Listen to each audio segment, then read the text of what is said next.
Okay, so let's dive in. We're looking at a really interesting topic today, shifting how we think about being alone. Right. Moving away from that kind of default negative view. Exactly. And our main source here is a text from the LPot's community. It's called Why It's Okay to Be Alone and How to Enjoy It. hmm And that community, just for context, often explores ideas around, personal fulfillment, maybe finding peace outside the usual social scripts. Yeah, precisely.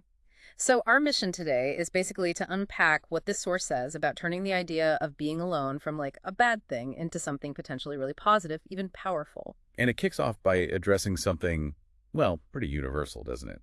That common feeling that being alone means something's off. Totally. Like you're failing somehow if you're not constantly social. Yeah, the source directly mentions that narrative, that being alone equals lonely, maybe feeling incomplete or like you're just waiting. Waiting for someone else to complete the picture, that pressure is definitely real. It is. But this LPot's text, it really pushes back hard against that. How so? Well, it puts it quite starkly. Being alone doesn't mean something is wrong. And then, here's the kicker, sometimes it means everything is finally right.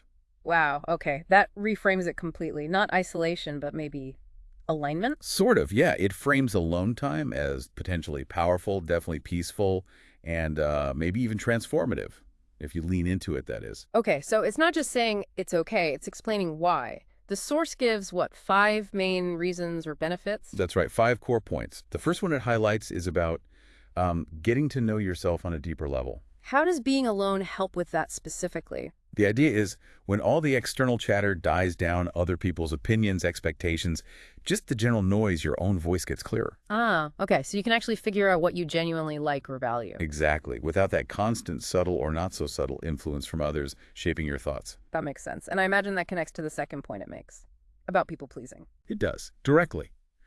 Once you're clearer on your own values from spending time alone, the source argues you build more trust in yourself. So you're less likely to just go along with things. Right. It becomes easier to say yes to what genuinely resonates with you, and just as importantly, say no without feeling guilty or like you're letting people down. That sounds freeing. What's the third reason? Finding peace in your own company. Basically, when you're not constantly juggling social stuff, responding to messages, fitting into others' schedules. You're not being pulled in a million directions. Precisely. The source points out you get to set your own pace, follow your own rhythm, rest when you need to rest. There's a real calm in that kind of autonomy. Okay, self-knowledge, less people-pleasing, finding peace. What's number 4? Building inner strength. This one's interesting. The idea is that when you navigate things, solo decisions, emotions, maybe minor setbacks. Even just figuring out your day. Yeah, even the small stuff.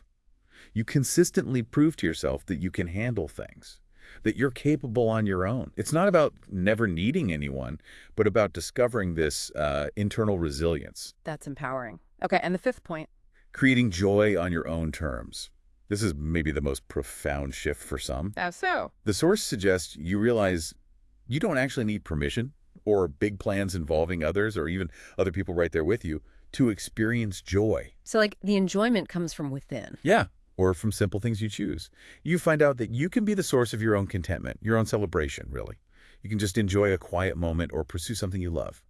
So looking at all 5, knowing yourself, ditching people-pleasing, finding peace, building strength, creating your own joy, it paints a really different picture of solitude, doesn't it? Absolutely. It's not a lack, but a choice, a space for growth. It really challenges you to think, how does this stack up against your own feelings or experiences with being alone? Do any of these reasons particularly stand out? It definitely flips the script we're usually given.